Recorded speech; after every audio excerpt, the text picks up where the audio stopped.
Okay? Because we know tomorrow's not promised. It's So we not. have to make it count today. Okay? Today. Today, not tomorrow, today. Mm-hmm. Okay? So, with all this in mind, we're going to do our introductions. Okay?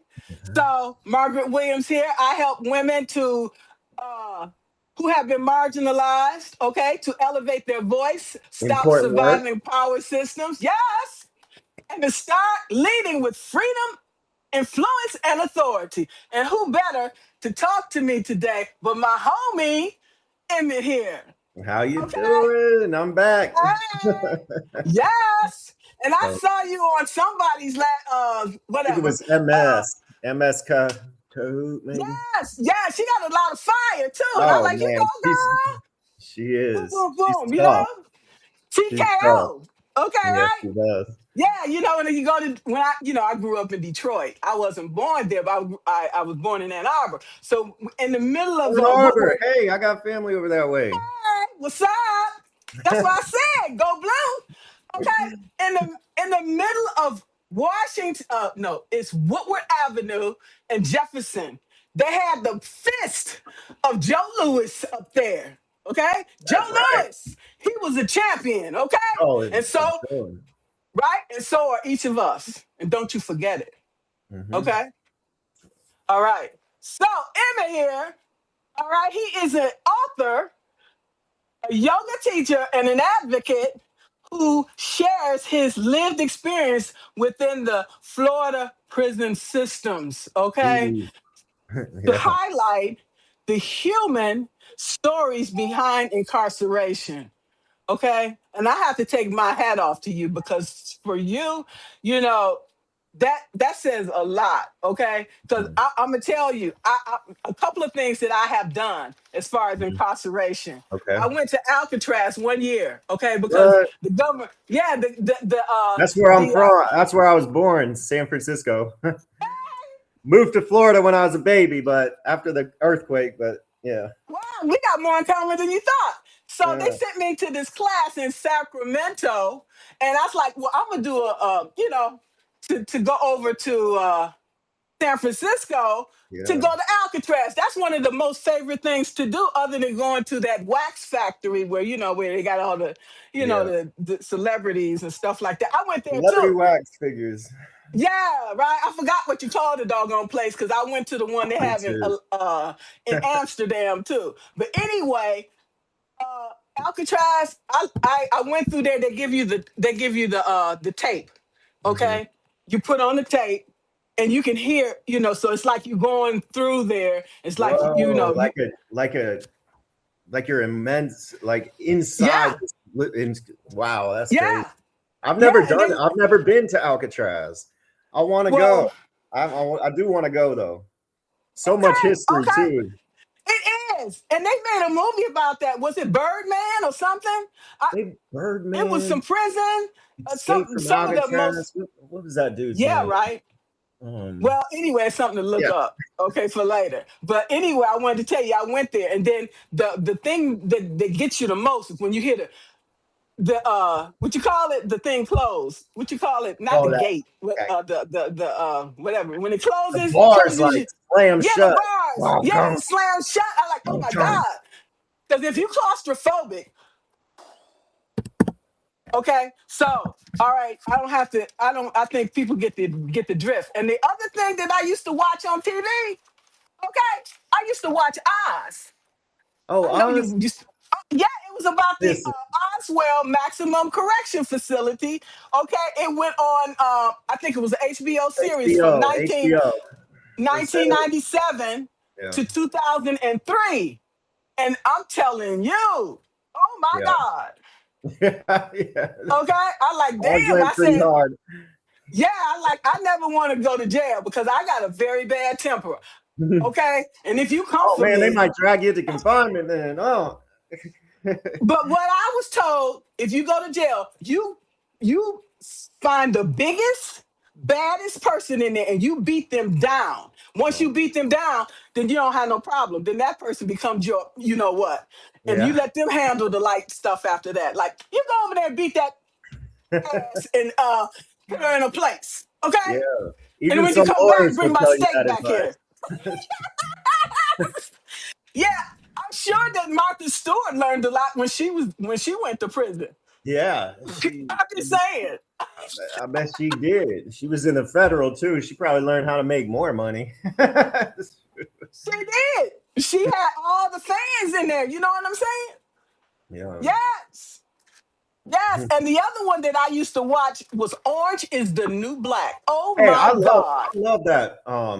Yo, and truth be told, Orange is the New Black. There's a lot of like phantasmal stuff going on, but at the same Oh time, my God. what they do is like blend real issues, real things, but they kind of make light of it sometimes. But then, man, they come so hard with it because it's a balancing act. You can't overload people and tell like the full truth, shove it down their throat. You kind of got to like, especially, you know, it was a Netflix show. But one thing I do respect, she really wrote an amazing book and how it went into just these different characters. And you really get to see the lives of these women inside prison that she knew nothing about. And she just connected, man. It was awesome. It was 7 seasons. Oh my God. It was Yeah. action packed the Yeah. whole time. I like, y'all go. She better watch out because I'm coming for a blurb from her. Okay. Okay. So I don't want to take off from that, but I just thought these things, was good to No, talk about to lead into your amazing story. well, thank you. Yeah, it's Okay. yeah, and I remember when I first came in, I was so young, and I was inside a dorm where you had to have at least 10 years to be inside of it. I mean, that was the require like you couldn't be in this location without at least having 10 years. So I was 21, no, I was 22. And yeah, that whole you do think like that. I liked how you said go up to the biggest person and hit them in the face, and because your mind really is it thinks that is something you have to do. And I went in kind of It is. with a It is if you want to survive. yeah, I went in with the jib mentality. I remember the first time I like came inside the dorm, instantly went to the back. My bunkie was like this rapist dude. He had one leg. It was crazy. I wrote a whole chapter about it, but it was really intense. But he was trying this one kid who was Spanish, but he looked like a little like white dude. And man, he was all over him. But me and this dude go back to the back to smoke a cigarette. And this is when I smoked. They still sold cigarettes in the DOC back then. They don't now, but I go back to the back and I'm go to use the bathroom. And there's like tons of urinals just standing there. And then this dude just comes up right next to me and is using the bathroom. And I was young and I thought I needed to prove myself. So I'm instantly like Pitbull, like, man, what you doing standing so close to me, bro? Like, what the hell, man? And he was like, I was just trying to pee, man. Like, and I don't know, but I didn't punch him. I didn't do anything like that. Where I ended up proving myself was down the line with the one-leg rapist guy. He started trying to throw salt packets on my bunk, like for chow hall when they called chow. And I was like, bro, I don't want your salt packets. And well, it's an intense story, man. And I ended up, I guess, proving my bones that day. And Okay. then later on with a psycho officer, I ended up doing more. So yeah, you gotta, it's a balancing act. And because one thing about prison, you go in acting like you're the biggest, toughest macho person there ever was, you're going to have to live like that. You're going to have to show exactly that's who you are, because there's no hiding. People lie in prison. People say, oh, I was a drug dealer. Oh, I was this. Oh, I was this. And half the time it's bullshit. But the other half of the time is real.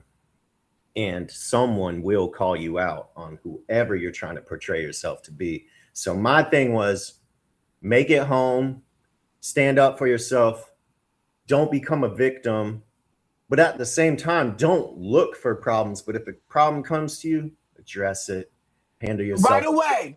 Right away. Nip it in the bud. Yeah, yeah. Especially Florida, man. Florida is a different animal. Yeah, so all these, you hear people all the time talking about Florida and this and that, and Florida this, and a lot of people don't want to associate with people from Florida or something, but there's just, I don't know where I was going with that. But anyways, Florida is a climate where there's so many different people, and a lot of people move to Florida. So you have all these different people from these cities and this city and this place. And then you have racism at the core of it, man. And it's so hard. And within our prison system, racism is just everywhere. I mean, it runs under this new Jim Crow philosophy, and real active people in power are KKK members. And I'm not just speaking that out of thin air. I mean, that's been documented. People know this, and yet they don't do anything about it. And then they elect the same people back into power, or someone runs some different story, but it's real, and it's really messed up, though. Let Wow, me I ask don't you. know, man. Yeah. Let me ask you a question. This administration is talking about privatizing the system. So what is that going to do for the inmates? Pros and cons of doing that. Well, I'm gonna be honest with you. For the inmate, I mean, when you say for the inmate, privatized prisons, they're better because the officers don't call you inmate, they call you sir. There's more respect between the officers and inmates. And then they have different programs, but let's not get it twisted. They are there to make profit. And so I think in what is it? In one of these counties here in Florida, there's a private prison. There's only a few private prisons right now in Florida, but they're building more. And they have a contract with the state to where they have to, their contract says, we're going to pay you for 90% occupancy. So that they need to they're paying for at least 90% of the bed space at this facility. So the incentive is to fill those beds. Do you know what I mean? The Yeah, but incentive that's is to make sure the beds have somebody in there because they're paying for it whether or not. So these prisons, they're building more. But let me get back to for the inmate. For the inmate, the food's better, than state-run facilities. You have a lower risk of an officer killing you. And so there's pros and cons. The pros are for the inmate is kind of better. But then at the same time, for an inmate sometimes likes that dangerous climate where they can move out between dorms. Inside a private facility, they're locked down all the time usually. And they can't interact with other dorms and other people. So that kind of like creates this bubble, and you can become violent. And then private facilities and all these different facilities, drugs are flooded into it. So everyone's messed up. So there's like pros and cons. I wouldn't have wanted to be in a private facility just because they keep you there and you don't really get to interact with too many other people other than the dorm you're in. I mean, you eat there. You don't go to chow hall. They bring your food to you. And it's just, I don't know. I'm glad I never went to a private facility, even though I heard really good things about them. Like as far as like the officers won't kill you. I mean, that's a plus. But I'm sure it that happens is. there too. But it's just less likely. And state facilities are horrible. But I don't like that they're privatizing prisons to make money and lock people up. That's the point that I was trying to allude to. You want 90% occupancy. So are you going to utilize ICE to do roundups on all these states and to bring all the people to these private prisons to make sure that they're at 90% capacity? I'm not sure if I'm I just think saying. when it comes to like ICE, in the Florida prison system, there's certain facilities like Columbia CI is one that has like an ICE like area for like Okay. sending Okay. people, like say you commit a charge or you commit a crime, you go to prison, and then the US is like, you aren't allowed back in our country. We're shipping you home. And I've seen that a lot with like some of my friends. Now, I don't know if they just round people up like what they're doing now in Florida. Like Orlando's real bad. They're picking up a lot of people with ICE. And I'm not sure if they're going to those prisons or if they have their own separate facilities. And that's the scary part, because these prisons make money and Hmm. they get government funding for this. And then when they open these new ICE centers, which these are the new money makers. Because they're like, okay, man, we have this many illegals or this many people that aren't documented here. We're doing, we can use this. We can make a lot of money on this. And then they're gonna get in touch with their shareholders, their people, and all these, and it's just a money thing. I don't think they care who's really here or not. It's more about money. Yeah. That's what I believe. So, And they know the situation of the immigration situation before they got in. They oh did no, this purposely to make all of this money. I They know where all the illegal no doubt. immigrants stay And and where they. that's what's so cool about Orange is the New Black. They weren't Mhm. lying when they're going to those when what's the guy, he worked in the prison that what was his name? Damn. He was the guy that the girls would come and get counseled by, and then he moved up to be like the warden and all this of the facility. And then he got to see the privatized prison aspect, what they did just to privatize it. And then even further, they went into the to like ICE and detention of illegals and all this stuff. And and that show literally puts it right in front of you. Those programs where they're going to like these fairs, like these state fairs of like different corporations trying to sell their product, trying to sell their institutional ideas and all this bullshit. That's real. And Mhm. they make it look fake in that show. They make it look like, oh, like, is that really real? Like you question yourself, man, do they really do it? No, they really are doing that. They really are really doing that. And they do not look at anyone from prison or ICE as people. You aren't like that number. That's just a form of identification. They don't even care about your number either. You're just a freaking dollar sign. And I don't care. Anyone can have their own beliefs. They can think what they want, but that is real. It's happening right now. And it's disgusting. Yeah, and how you think the drugs and alcohol and all these things are getting into jail? Oh my Okay. goodness. Oh my God. And then they Yeah. and then they're like trying to shut down in Florida. They're trying to shut down all communication with written mail. You can't even write a letter anymore. It gets scanned and then goes into a email system. And first off, you got to have credits to access. Like you can read this mail that gets sent to you, but you got to have credits to send your letter out. You have to have credits to send stamps. Now your family can't even send you stamps in the mail, because that's one of the big things that families used to do for their people that they loved, they cared about. They would pack your envelope with at least 10 stamps.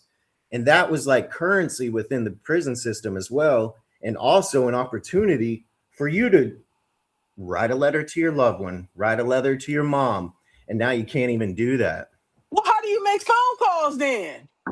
Oh, well, they have like PayPal and all this. Well, they've got what the hell is it called, man? Damn it. Securus is such a scam. And that's what all this is really about, is just like bleeding. And that's what I say. It's, and when someone gets locked up, when I got locked up, I was so selfish back then. I didn't think about consequences, or I thought about consequences, but only how it pertained to myself. I took a lot of things for granted, but what I didn't know at that time was how much I was hurting my family, how much that it affected them monetarily, personally, emotionally, all these different things. And when you see with your own eyes your family getting bled for their hard-earned money just to get on the phone to call you, or just to send a freaking letter to you, you know, that did something to me. It made me just, you know, at first it really broke me to like, wow, man, what the fuck, man. And then now this day and age, like I have friends in prison still. They're like, oh boy, you lucky you ain't here right now. Shit's horrible. You can't, you know, they just tell horror stories of what's going on right now. In Florida, you've got, they're so understaffed that they have sometimes the damn National Guard going into these facilities and running these facilities for them because there's nobody to work them. You know, and then what does that do? What does that say Morale about is just down.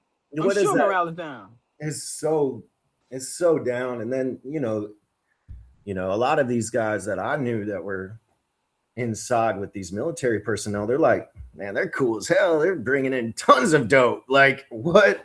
And that's just the mindset that's so troubling, because damn, what's making this bad situation horrible is these people being subjected to more drugs, to more opportunities to fuck your life up.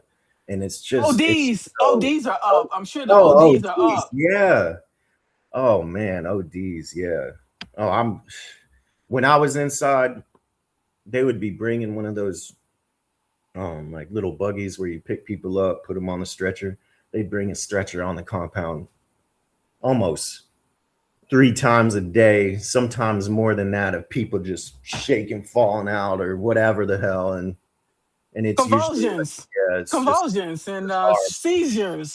seizures. And then half the time, you know, a lot of these guys, they'll smoke and just fall out. It's just a terrible environment to like be in. And then these officers, like even some of the officers, some of them were killers and whatnot, but a lot of them like identified with like the troubling situation going on inside.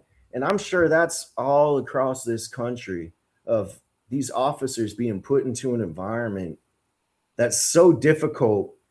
And then at the same time, they have to like at least not become a victim themselves. And it's just so troubling to like witness, like, you know, first off, it's never cool to just like hurt somebody, kill somebody or whatever. But, you know, prison desensitizes you. Even out here on the streets, it's desensitizing. There's certain Yes. environments, there's poverty issues that desensitize you. And then you get thrown into an environment that is at the, I mean, you can't get more desensitized than an environment like prison.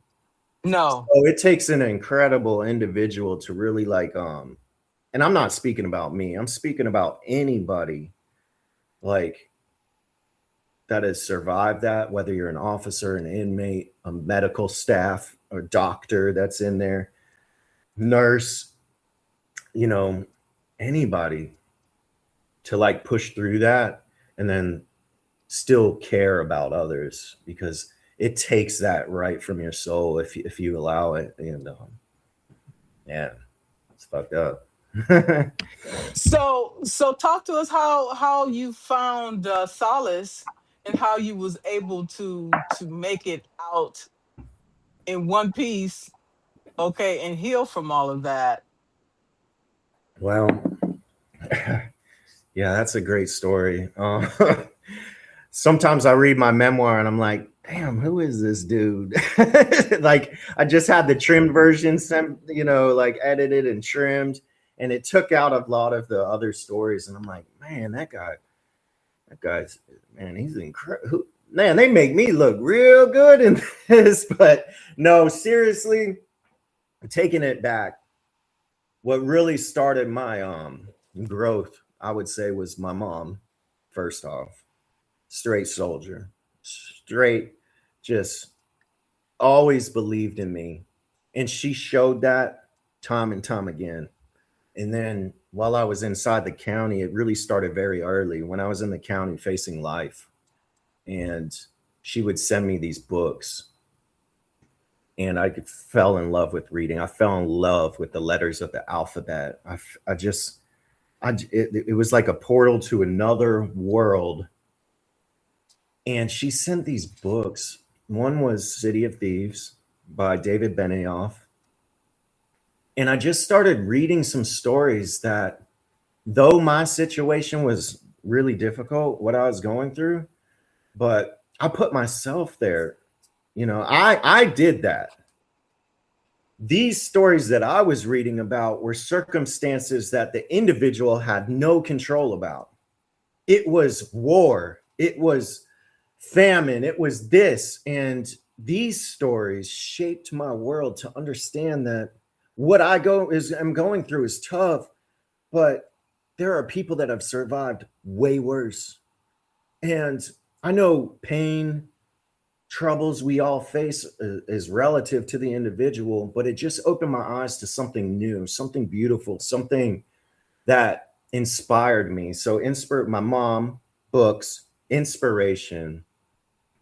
And then about 4 years into me being in maximum security prisons, and I got shipped a bunch, confinement all the time, and you know I started to develop, after seeing officers kill some of my friends or witnessing cover-ups and murders, I started to develop this intense hatred for our staff, for officers. And it didn't matter if it was an officer that was nice, pleasant, or did a prayer for the dorm every night. My attitude was like, you're one and the same. And that's a crippling mindset. So I said, I hated them a lot. And hate destroys. And when I discovered yoga, now I'm all about righteous anger. You can be damn sure righteous anger, especially like with, movements can build and bear fruit from righteous anger. I agree with that 100%, but just hating someone or hating a situation, it only can destroy and it festers and it takes part of your soul. What helped me the most was when I discovered yoga. And that happened by, it was just, it changed my life. I discovered yoga because I used to, do like little friendly fights between different dorms, and I got kicked in the leg, and I ended up getting sent to a medium security prison. And this guy, he's like, man, I mean, I was walking in to visit. My dad thought something happened to me. I was like, Dad, nothing happened to me, man. Like, chill out with that. Because I was hobbling around looking real bad. And but a friend came to me and he said, man, there's this meditation class up there. I think it would heal your leg, man. We have this one video that we sometimes put on, and it's just like some yoga stuff. And I was like, man, don't try me with any yoga. What are you talking about, man? I don't want to. And so I brushed him off, and then I came to him later, was like, because my leg hurt so bad. I said, man, okay, I'll do it. And I went up there with him, and they put on this little video, and I said, man, Okay, I'm doing yin yoga. I'm holding this stretch for 4 minutes, watching this dude just like hold these stretches. And I swear it was the first time everything just went away. Like that need to protect myself, the need to always be on guard, the need to, I didn't think about home too often because I was so, I was living it at the time. But all that went away too. And I had like a moment of just like, I don't know if that's a state of nirvana or whatever, but I felt like extreme bliss for even where I was at. And I knew it was important to me. So I get on the phone with my mom. Hey, send me some yoga books. And she's like, yoga? Okay, I'll send you some. She sent a book called Light on Yoga. Man, the rest is history. It's in my book, man. And it's a real cool story. But, and then just I think another thing that helped me the most was just never giving up, even when it was hard. When I was being, I got sent to a confinement in at Suwannee CI in 2012, and we call 2012 at Suwannee CI the death year because more deaths were being, we were victimized by guard brutality and stuff during that year, and a lot of people died, a lot of cover-ups were done, and it was terrible. Well, I was tortured there, and I don't mean just like, oh, they didn't give me a tray to eat, or they didn't do, they didn't give me necessities like a toothbrush and stuff. I mean, like tortured. And I say that to say this.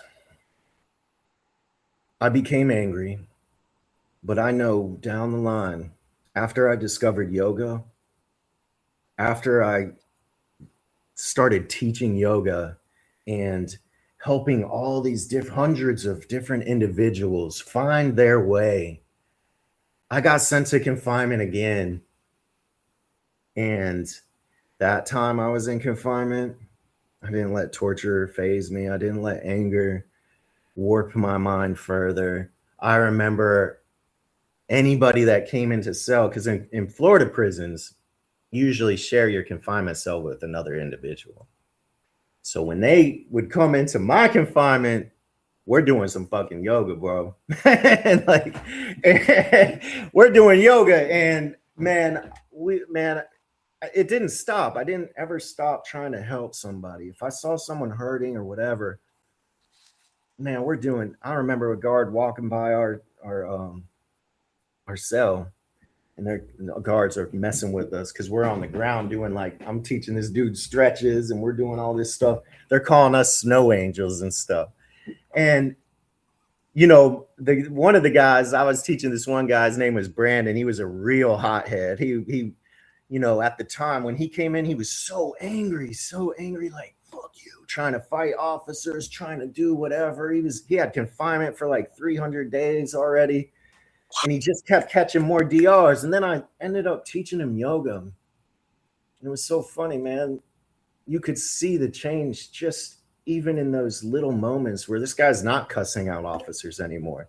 He's taking self-inventory, and he's learning new skills. And it's just a remarkable thing, man. And I'm not saying like everyone needs to be, doing yoga or doing anything. Like, find that thing that makes you passionate about life. Find that thing, whether it's writing, whether it's reading, whether it's like being an activist, going hard for what you believe in, like that's real. And that helps people. And just never let it warp you into something that you can't be proud of later on down the road. So yeah, I don't know. Yeah, so I'm a talker, so it's my bad. No, And then it's good. It's good because I have a couple more questions for you. Now, okay. talk to us about the rehabilitation because I had a cousin. He went to jail, and every time he came out, he stayed less than a year, and he ended up back in jail. A lot of prisoners do that because, you know, you used to getting 3 square meals in jail. You know how things go. And when you get out, it's a lot of things that you have to worry about. How you're going to get a job, who's going to hire you, and so Yeah. on and so forth. And so, Prison, talk about prison. that. Yeah. What I feel about coming home, that's where the real sentence starts. You know, prison becomes so familiar, it becomes so easy. And then even being threatened with, you'll go back to prison. You're like, I survived that. I ain't worried about that.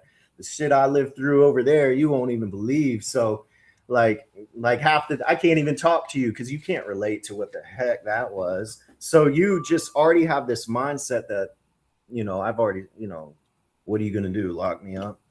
And that's a terrible mindset to have. You know, when I came home, okay, first in Florida, I don't know what other states do, if they offer like opportunities. There are some institutions where they do have like trade programs, but a lot of guys, they want better than just doing the everyday hustle and muscle. Like I'm doing, you want it too fast. A lot of you get out and you just think you have all these plans. You've sat there on your rack for years and years developing a plan, a strategy. And these are the people that are trying. There's a lot of people that don't try. They go to prison, they get out, they're living the same way they lived when they were out to when they were in. Oh shit. I don't know why my mom's calling me right now. I thought she was watching this. It's all good. Yeah. Okay, so they didn't have like programs. There were some programs Really? that, like, seriously, it just teaches you how to be at a job interview. Like, how is that really going to help me? How is that going to get my financials together, or learn how to banking? The best programs that are created are through individuals incarcerated. They design their own programs, like real things that will help you when you get released. And those are the ones that I found the most like fruit from. But when I came home, I started teaching yoga immediately. I was teaching at 3 different studios. I got certified. I went to Miami, got certified. New York, got certified. I became certified through the ISSA for like physical fitness training. And, I wanted it. I had passion. And, for me, I had a family that cared about me. They loved me. They wanted me to be better. Did they understand exactly what I was going through? No, but they did want me to be better. And when I first came home, my thing was, I don't need any help. I don't want help. And that is a catalyst for sometimes disaster for the inmate when he gets home, because you're so inside prison. You have this mindset that I'll survive anything, I'll get through anything, I don't need help. So when it's time to really ask help, a lot of times you've already burnt so many bridges to where people really believe that like you're really trying anymore. So that's one issue. But for me, I wanted it too fast. I became impatient. And coming home,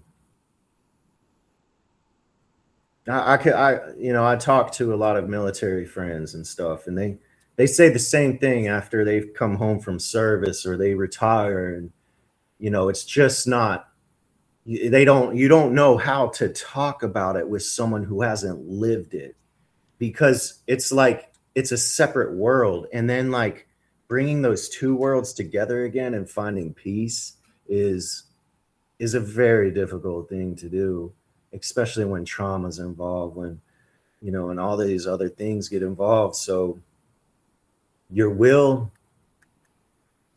I wouldn't say diminishes, but you operate then in the gray, I'd say, instead of like your whole world's been kind of in the gray. And then coming home, and I speak only for myself, I started really not resenting people trying to help me, but just them not really understanding what I was going through, what that really what caused me. And it was something that was so, and I can't blame them for not understanding, but it is because it was something that I couldn't even identify myself. Like, here I am working, I'm making money, I'm doing great, but inside my soul was being crushed. Because, and then the only way to get out of it, you feel, is like to make more money, or to do this, or to start a new like business, or because when you see this, like what success is, you have this idea of what success is, but true success starts from within. Oh my God. Yes, yes, And you yes. can't master success without being successfully within. So that was the true defining moment when my life started to change, is when I really started to take notice that my life's all jacked up. How can I be successful if I'm not feeling well inside?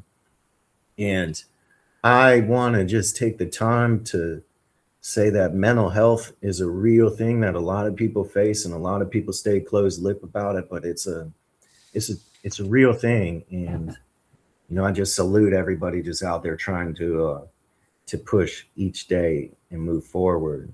And there Yes. is help. There are people that will help you. And I know it feels scary and you might feel alone, but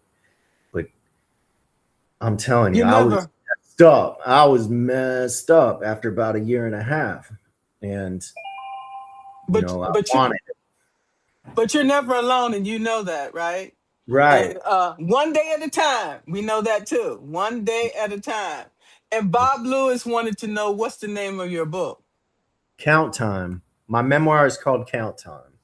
And it's not published yet, because when I first started writing my memoir, my story, it was actually to get back in touch with the person that I've ended up loving and respecting inside prison. I built this person, and then when I came home, I couldn't even identify with the person that I loved and respected anymore. So I just chose to write, and I started sending chapters to my mom, to a few people, just to read, to be like, hey, this is what happened to me. And they were like, this is good. This should be a book. And at the time, I was so messed up. I got halfway through, and when I got to the yoga part, I couldn't even identify with with him, with that Emmett, that version of Emmett. I was not him anymore. I couldn't go back into like how great I felt, and how motivational and inspired I was. I was so like torn apart. So I quit writing, and I wrote this book. And it was a 250,000 word monster of a book. And then the editing process began. And then I was like, you know what? I'm going to turn it into I didn't even know about the term memoir like that. And, so I ended up writing a memoir. Now it's 79,799 words. It's ready to be published. I'm ready to get offered representation. I'm going to keep fighting, keep pushing. I'm going to keep sharing my story, keep lecturing at colleges, and it's going to happen, because my mindset knows it's going to happen. I know it is. I'm not going to give up. I'm not going to quit, and I can't wait for everybody out here to read it. You know, and Yes, it's not just yes, a prison yes. story. It's a story that can, when I do these talks, when I give lectures, yeah, I'm sharing my story, but it's something we can all relate to, because we're all human. We've all made mistakes. And just because you haven't lived the same life I lived doesn't mean you aren't battling something right here that's so, but this book is for like, it's so hard, because, an agent, they're trying to lock you into a niche. Like, what is it?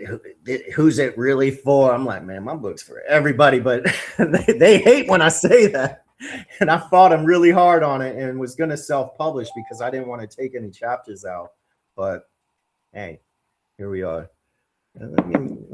My mom's texting me. She might be wanting me to. It's fine. Um, okay. Okay. Sorry. That was No, one of it's all my good. main supporters. My mom, my fiance, everyone, a lot of people believe in me, and I believe in a lot of people. I believe in you. You got a great story. I mean, dude, God, there's just so much that we can do as people. And, I get it. We all have our causes, but what can we really accomplish? I just wish everyone would I just want everybody to get together. Maybe that's just an impossible thing, but man, I just feel like we can we can overcome a lot if we, you Yes, know. we can. That's what Martin Luther King said. We shall overcome. That's Okay, right. I've overcome a lot of shit. Mm-hmm. Okay, we each and every one of us have, and we need to be cognizant of that, and we need to be grateful. Grateful. That's a big thing. For me, that was a big thing. Becoming grateful. Like not taking things for granted. There are so many like incredible stories, incredible people out here. And one thing that I love about Substack that's different than like any platform that I've encountered. It's just like the community, how people do want the best for you that I've noticed, and it's it's really cool to see because it doesn't feel fake. And one thing that I've always respected is a real person. It doesn't matter. I'd rather someone be an asshole every day. At least I know you're an asshole, but don't be fake, man. Come on. I don't like that fake Okay, shit. you know? that turns me off more than anything else, and you can sense the fakeness. Yeah. Okay, Yeah. It's a it's uh, a and that yeah, that yeah, that's like some snaky. I don't like snaky, that's mm-mm. you And know, but unfortunately, that's something that a lot of us do have to deal with. We have to right, deal with people just trying to get it in. And that's why a lot of times it's hard for others to want to help you because they may want to help you, but they think it's for some other reason than what it really is. So it makes it like, why would I do that? I've been burnt 100 times trying to help someone. And then here you are, and you may be full on telling the truth. You are in your soul, you're a good person, you know what you're doing, but at the same time it makes that like, okay, I'm gonna use my platform, I'm gonna use this, I'm gonna do this for you because I believe in you. It takes someone's like belief system away, and I think that's just horrible that we as humans have that ability to deceive, to like be fake, to like have a different motive than like being upfront. And I don't know, but I guess that's the way of the world. I don't think that's the way of the world. I think that's what that might be being taught to us to believe that that's how it is, but that is not how it is. That is not how people really operate. well, that could be a whole topic in itself. So what Right? I would, Sorry. okay, no, but that's why that's why concernment is so important. Okay, and boundaries. Yeah, Okay, boundaries. That's one thing I had to set up. Like, so I came home August 2018 on the 21st. Like I said, I jumped into making my life count. This is before count time. But I jumped right into it, and yeah, I ended up making a lot of mistakes down the way. Um, but when my life fell apart in 2021, I mean, if it fell apart, I realized I had the sense of mind to like internalize what the hell I was doing, not only to myself, but to my family, to other individuals. And I made a decision right then and there. Okay, I do need help. I need it. I need it so bad that I'm willing to do whatever it takes to change my life. And I just went to I went straight to a counseling center. Luckily, I found a counselor that was just, she really helped me. And I really trusted her. And she probably thought I was a madman because I went in there really, really out there. And, but she really helped me. And then I locked myself down. I set a lot of boundaries. I cut off a lot of relationships that were very important to me, not because like I don't even like this individual or whatnot, because it wasn't leading me into the direction of a successful, fulfilled life. And it was really hard, but I did it. And then luckily I even went as far as like, hey, mom, can I sign my finances over like power of attorney over to you guys and move back in with you? I'm going to sell my car, get rid of my bike. I'm going to do whatever it takes to stop this that's inside of me from losing control ever again. And they they they did. And I ended up finishing my book then, and then the editing process began. I continued to work very hard every day. Um, and remarkable things happen, like discovering love, discovering self-love again. I got back into doing my yoga because when I was a wreck, I quit doing yoga, something that saved the foundation of who I thought I was. And you know, we are all capable of like going inside ourselves and saying, hey, something has to change here.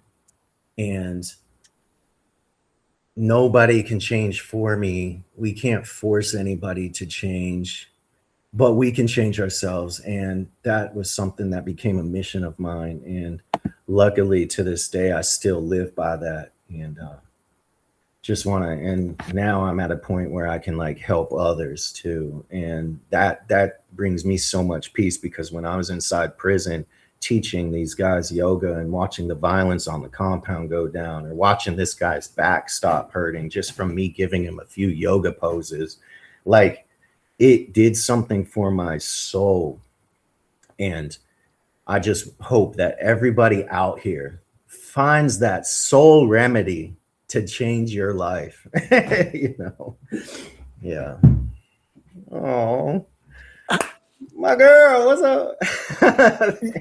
Your story is just, it's just so transformational. And what Nebanita said, she said something about we are prisoner of our own mind. That's one thing I preach. That's one thing I preach. That's what my book is basically about. And you know, I gotta give a shout out to, there's this dude who wrote a book called his name is Shaka Senghor, man. He wrote this powerful book about the prison of the own mind.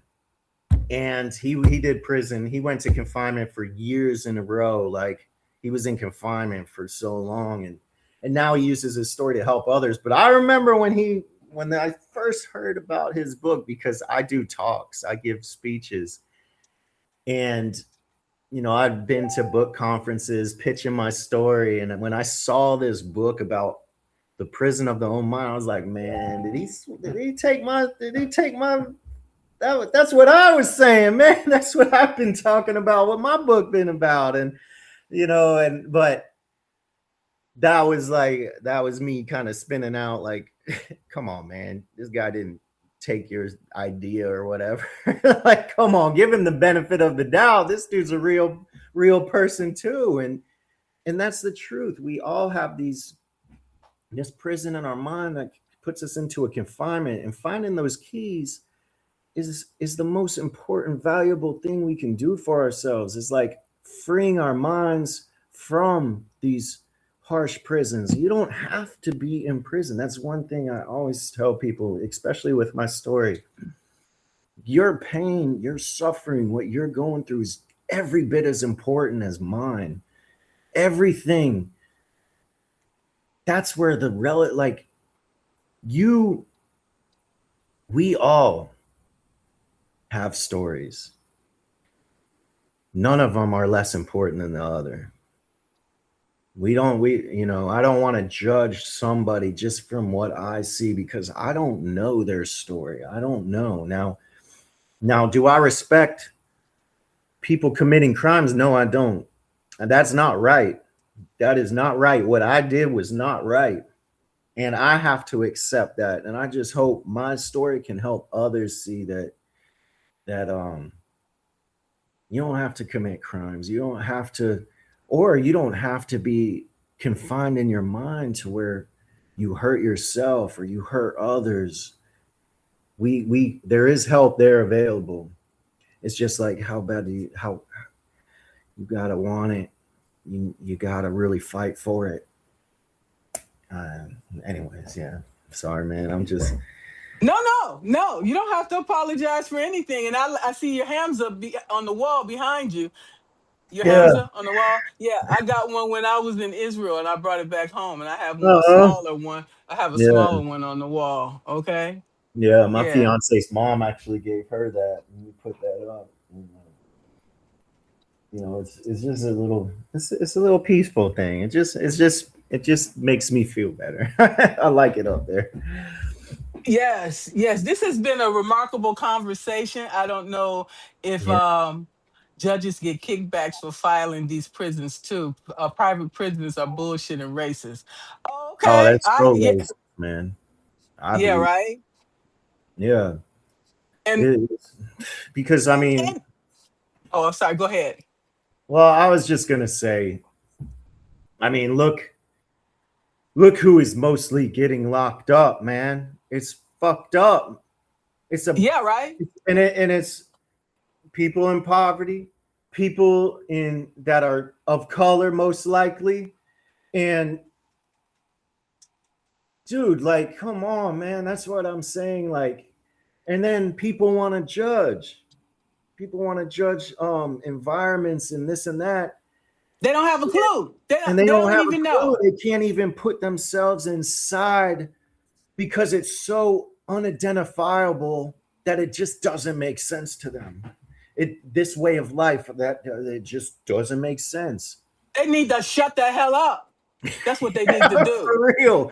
For real, man. You walk down the city of Baltimore or Detroit or even in New Orleans when I lived out Chicago. there, man, or California, man. This shit is real, and it's like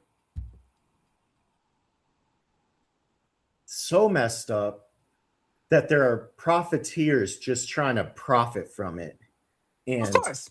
build private prisons, create ICE centers, create this, and it's just Alligator, how greedy. Alligator Avenue or something. Oh, I don't know. alligator Alcatraz here in Oh, Florida. yeah. God, I can't even imagine what's probably going on over there. I can't even. I mean, God, I just don't. It's almost too horrible to think about what really takes place behind closed doors, especially when there's no real oversight. There's no real accountability for deaths, for murder, for Cover ups. Cover cover up ups. paperwork that makes it seem like you can, paperwork's a motherfucker, and you know how it is, man. It's even in the military and stuff, as the I paperwork's, know. the paperwork, that's the story. It doesn't matter what the hell really happened or this or that. And that goes both ways in prison and basically anywhere. Right. Miss Kohut said some of those that work forces are the same that burn crosses. We know that. Yes, Oh yeah. absolutely. When I was in prison, I was in a dorm called M Dorm in Taylor CI. All of us at night, would look out the windows and see these motherfuckers burning crosses out there in the woods. What? And that's not made up. That is Did not they made have, up. That's did they at least real. have the sheets on their head so you couldn't We didn't see the identify them? sheets. We just saw that burning cross out there in the woods. Like, you know, they were pretty far away, but that was real. And, you know, these officers, I mean, watch on Hulu, The Grand Nighthawk on Hulu. Man, I know some of those officers. The KKK is alive and like popping up like mushrooms all over Florida and probably all down like Everywhere. everywhere. And it's despicable. I can't stand it. And I just wish, yeah. And who's talking about it? I mean, even if you can't talk about it, half the stuff you try finding or discovering, oh man, It don't exist. It exists somewhere in somebody's back room. Yeah. Okay. Yeah. That's real. Absolutely. Evie said judges get kickbacks for filing these prisons too. Private prisons are bullshit and racist. We know I that. wouldn't. They aren't the only ones getting kickbacks. I'm sure. You know, I know there's some good judges, I'm sure. And, you know, one of them endorsed my book, Count Time. She's a badass. She worked in in Maryland. And you know, but she's like an exception. She really cares about, you know, sentencing and who she's sentencing. And you know, I've researched her story heavily and stuff, and she was a real one, man. And but there are definitely backdoor channels and, you know, bribes. I mean, come on, like those don't happen. We know they happen. I mean, they happening every day. Jeez, politicians, man, I don't know how anyone gets into that environment and can't be corrupt, even if you have good ideals in the very beginning. Once you see, it's kind of like going to prison for the first time. You know nothing about it. You don't even know the real landscape. You haven't even, you're green. You don't know shit.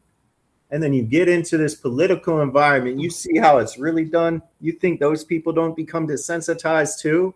Like, I can't get anything done that I want unless I do this, And then that bleeds into lowering your principles, Standards? your values, Yes. your standards. And then next thing you know, you're as corrupt as the people you were trying to fight in the beginning, man. And Exactly. It never ends. Once you take one thing, that's it. They got you. Yeah.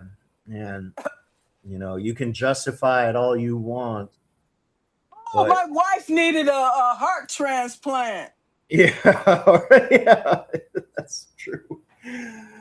Oh, you can justify a thing. Man, anyone can justify whatever, but you know, corruption, man, it's just wrong, man. Just anything that like is hurting people, suppressing people.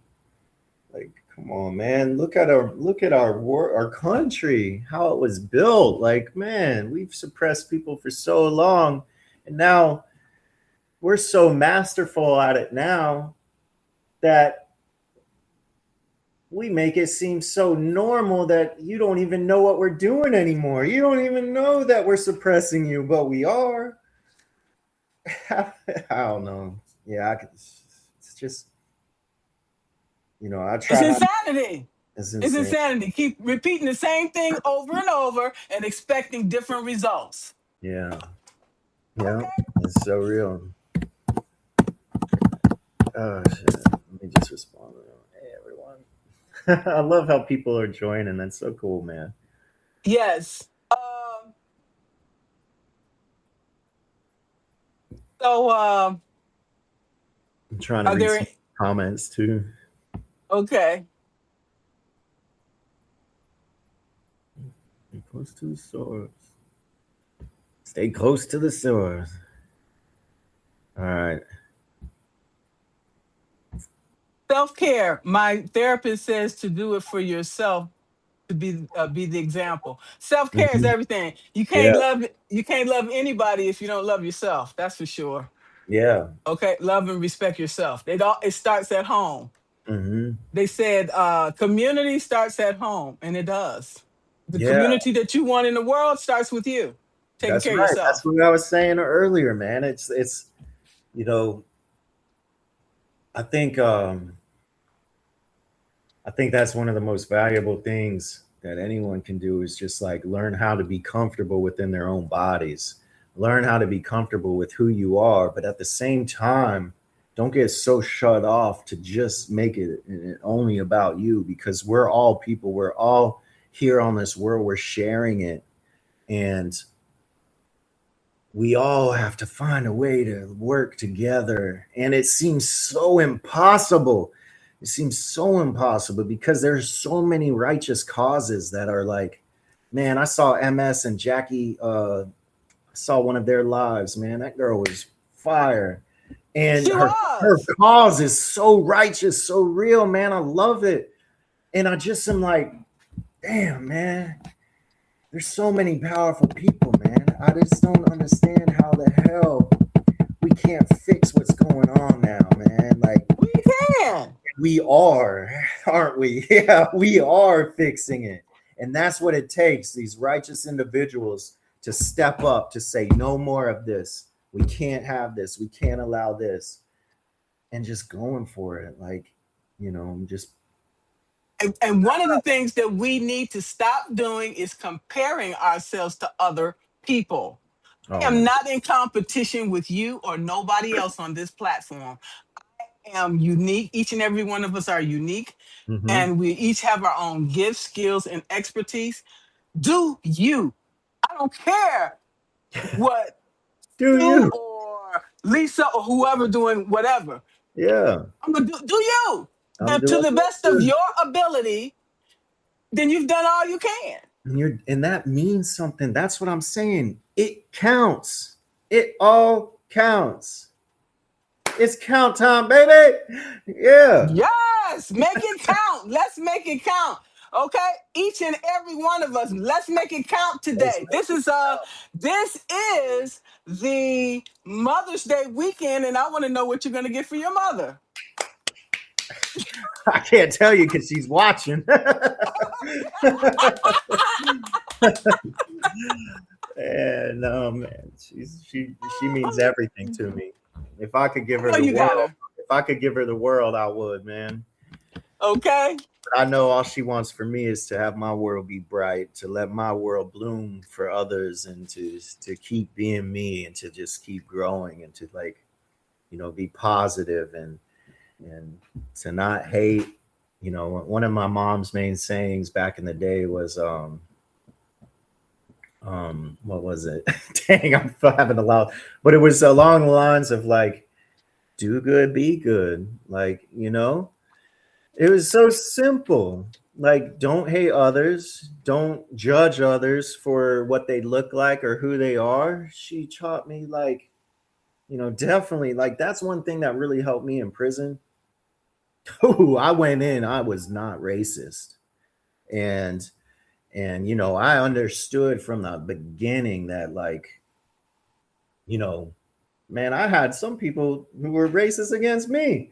And it's like, but What? I'm not judging you because, man, and I see what the hell happened here in America and what the fuck's going on, man. I get it, dude. I can't even imagine the type of pain. I wrote a story about this. It's called The Boogeyman. And, we all have this image of what the boogeyman is or what this or that is and whatnot. But my idea of what the boogeyman was pain, was suffering, was seeing someone so like hurting from the system, from injustice, from just what it does to a soul. And I encountered this, and it's a remarkable story, man. But this guy changed my life. He died while I was in there. I ended up seeing him years later, man. But I identified with him as the boogeyman, and but the boogeyman taught me more than anybody else because I saw this man's individuals suffering, like saw why, like I could just like feel it. You know, when you get in front of someone and you can just like, there's this energy about them that it just courses throughout anybody that comes in contact with it.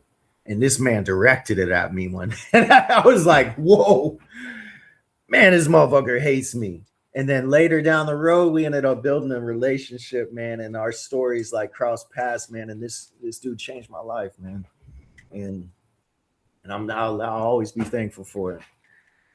You know, it was a short little brief lesson, but man, it helped me be a better person, man.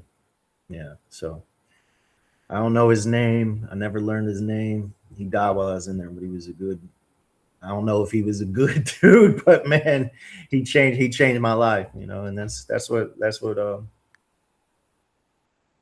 about, man. I believe. Sorry, Absolutely. I got off. No. That's I was wonderful. getting And emotional. I was reliving the past. no, it's all good. This has been an amazing conversation. Yes, thank you. Yes, and thank you too. And this is a Mother's Day weekend, and everybody here have a safe and wonderful Mother's Day weekend. Yeah. And thank you so much for this conversation. We have to keep in Thank touch. you, Margaret. I really appreciate it, and I hope we do. And you know, and let's make it count. Yes, Let's let's make it make it count count. for all the mothers out there. Yes. All right. Thank All you right. all. Thank you all so much. All right, you all Thank take you care. all. Take All right, care. bye-bye. Bye.